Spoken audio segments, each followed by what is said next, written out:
MRPS రాష్ట్ర నాయకులు వావిలాల స్వామిని బీఆర్ఎస్ ములుగు జిల్లా అధ్యక్షుడు కాకులమర్రి లక్ష్మణ్ బాబు ఫోన్ ద్వారా పరామర్శించారు. ప్రస్తుతం వరంగల్లోని ముఖ్య కిడ్నీ సెంటర్లో చికిత్స పొందుతున్న వావిలాల స్వామి ఆరోగ్య పరిస్థితిని అడిగి తెలుసుకున్నారు. ఆయనకు అందుతున్న వైద్య సేవల గురించి కూడా కుటుంబ సభ్యులను ఆరా తీశారు. లక్ష్మణ్ బాబు సోదరుడు కాకులమర్రి ప్రదీప్ రావు ఆసుపత్రికి వెళ్లి వైద్యులతో మాట్లాడారు. స్వామికి అందిస్తున్న చికిత్స వివరాలను తెలుసుకుని వైద్యులు ప్రత్యేక శ్రద్దతో చికిత్స అందించాలని కోరారు. ఈ సందర్భంగా లక్ష్మణ్ బాబు మాట్లాడుతూ ఎంఆర్పీఎస్ ఉద్యమాల్లో వావిలాల స్వామి పాత్ర క్రియాశీలకంగా ఉందన్నారు. ఆయన త్వరగా కోలుకుని సంపూర్ణ ఆరోగ్యంతో తిరిగి రావాలని ఆకాంక్షించారు. పార్టీ తరపున స్వామికి పూర్తి మద్దతుంటుందని, ధైర్యంగా ఉండాలని ఫోన్ ద్వారా మనోధైర్యం కల్పించారు.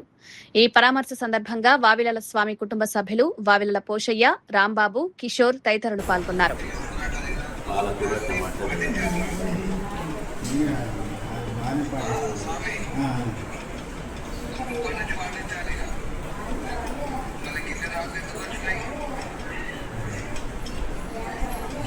అవన్నీ బ్లాస్ట్ చేసిండే కదా. 16 mm ఉండే.